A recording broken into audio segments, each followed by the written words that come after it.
Haqiqiy urush 48 soatdan keyin boshlanadi. Netanyahu.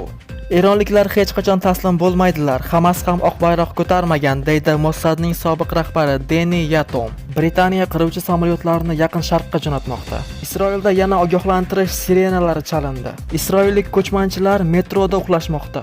Eron Isroil hududidagi aviabazalarga zarba berdi. Shu va boshqa yangiliklar batafsil videoda.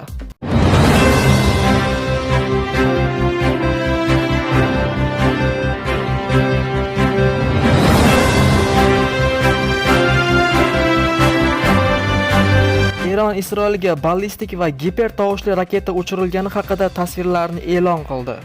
Isroil mudofaa vaziri Xomaniyni Saddam Husaynnikiga o'xshash taqdir bilan qo'rqitdi. Men Eron diktatoridan urush jinoyatlarini davom ettirishni va Isroil fuqarolarini o'qqa tutishni to'xtatishni so'rab ogohlantiraman. U xuddi shu ishni qilgan Iroq rahbarini eslashi kerak, degan Israel Katz. Isroillik ko'chmanchilar Eron raketalaridan qo'rqib, Gushtan shahrida metroda uxlashmoqda. Eron Isroil hududidagi aviabazalarga zarba berdi. Eron qurolli kuchlari Isroil hududidagi aviabazalarga zarba berdi. Bu haqda Fars axborot agentligi ma'lum qildi. Yangi keng ko'lamli raketa operatsiyasining nishoni Isroil aviabazalari bo'ldi. Bu bazalardan dushman samolyotlari mamlakatimizga hujum qilish uchun parvoz qilmoqda, deyiladi xabarda.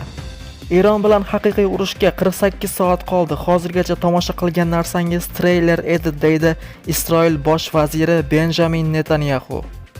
Britaniya qiruvchi samolyotlarini Yaqin Sharqqa jo'natmoqda. Buyuk Britaniya Yaqin Sharqdagi o'z harbiy bazalariga qo'shimcha qiruvchi samolyotlarni yuborishni boshladi.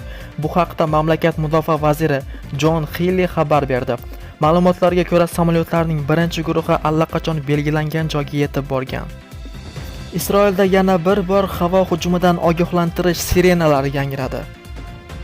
Eronliklar hech qachon taslim bo'lmaydilar. Ular oq bayroq ko'tarmaydilar va tiz cho'kmaydilar.